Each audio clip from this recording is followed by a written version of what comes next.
నమస్కారం అండి. SB news 9550కి స్వాగతం సుస్వాగతం. ఏ రోజు వార్త ఆ రోజు మనకు అప్డేట్ కావాలంటే ఎస్బీ న్యూస్ 9550 ఛానల్ను మీరు సబ్స్క్రైబ్ చేసుకుంటే ప్రతిరోజు వార్త మీకు అప్డేట్గా ఉంటుంది. తన తల్లి కలల ప్రతిరూపం ఆమె ఉద్యోగం. మొదటి ప్రయత్నంలోనే ఆమె విజయం, ఆమె కథ పట్టుదలకు, కష్టానికి ఒక నిదర్శనం. పేదరికం, ఇబ్బందులు ఆమె విజయాన్ని అడ్డుకోలేకపోయాయి. చిన్ననాటి నుంచి చదువు మీద మక్కువతో ఎంఎస్సీ, బీఈడీ వరకు చదివింది. గవర్నమెంట్ స్కూల్ అండ్ కాలేజీలో చదివి ఫస్ట్ ర్యాంక్ సాధించినప్పటికీ ఆర్థిక ఇబ్బందుల వల్ల డిగ్రీ తర్వాత వివాహం చేసుకోవాల్సి వచ్చింది. యువతికి పెళ్లైతే ఆమె కలలు కలలుగానే మిగిలిపోతాయి అనే భావనను ఆమె రూపుమాపింది. చదువుపై ఆమెకున్న ఆసక్తిని గ్రహించిన తల్లిదండ్రులు, ఆమె భర్త అండగా ఉన్నారు. పెళ్లైన సంవత్సరానికి బిడ్డ పుట్టడంతో కుటుంబ పోషణ కోసం ఆమె భర్త విదేశాలకు వెళ్లగా, అదే సమయంలో తన తల్లి చనిపోయినప్పటికీ ఆ గడ్డు కాలాన్ని అధిగమించి చదువును కొనసాగించింది. వివాహమై బిడ్డకు తల్లైనప్పటికీ తన తల్లికి ఇచ్చిన మాట కోసం గవర్నమెంట్ జాబ్ సాధించాలని నిర్ణయించుకుంది.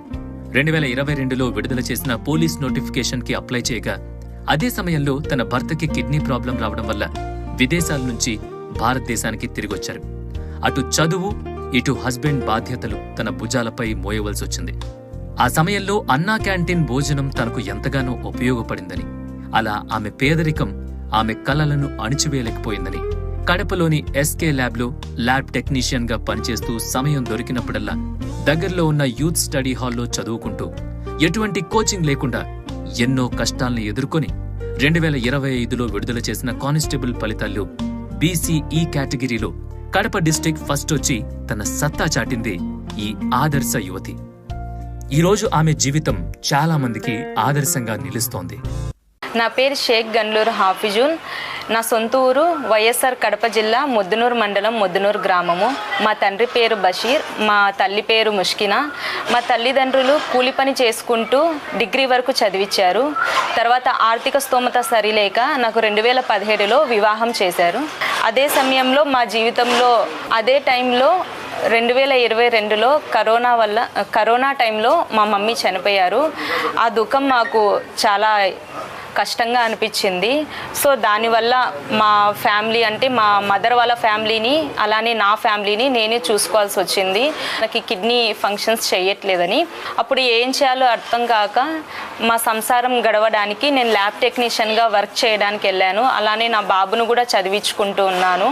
సో నాకు 2017లో పెళ్ళయింది. 2025 కల్లా నాకు ఒక 8 ఇయర్స్ బాబు ఉన్నాడు. ఆ బాబు 3rd క్లాస్ చదువుతున్నారు. బాబు కోసం, నా హస్బెండ్ కోసం, అలానే మా పేరెంట్స్ కోసం, అంటే మా తమ్ముడు, మా డాడీ వాళ్ళ కోసము నేను ఎలాగైనా ఒక గవర్నమెంట్ జాబ్ కొట్టి వాళ్ళను ఒక స్టేజ్లో ఉంచాలనే ఉద్దేశంతోనే నేను ఈ నోటిఫికేషన్కి అప్లై చేశాను. చాలా కష్టపడి నేను ఈ ఉద్యోగం తెచ్చుకున్నాను. ప్రిలిమ్స్ కానీ, ఈవెంట్స్ కానీ, అలానే మెయిన్స్ కానీ చాలా కష్టపడ్డాను. నాకు దగ్గరలో ఉన్న నెహ్రూ యువ కేంద్రం స్టడీ హాల్లో నేను నా స్టడీస్ కంప్లీట్ చేసి, ఇదైతే నాకు చాలా హ్యాపీగా ఉంది. మా పేరెంట్స్, నా హస్బెండ్, అలాగే మా బాబు కూడా చాలా సంతోషిస్తున్నారు. మా దగ్గర డబ్బులు లేని సిచ్యువేషన్లో చాలాసార్లు అన్నా క్యాంటీన్లో కూడా మేము భోజనం చేయడం అనేది జరిగింది. 5 రూపీస్కి అక్కడ ఫుడ్ దొరుకుతుంది కాబట్టి 15 రూపీస్కి నేను, నా బాబు, మా హస్బెండ్ ముగ్గురం తినేసి మా కడుపు నింపుకునే వాళ్ళము. ఇలా నాలాగే చాలామంది కష్టపడి చదువుకున్న వాళ్ళకి ఈ గవర్నమెంట్ చాలా సహాయం చేస్తుంది, ఇలాంటి అన్నా క్యాంటీన్ పెట్టేసి.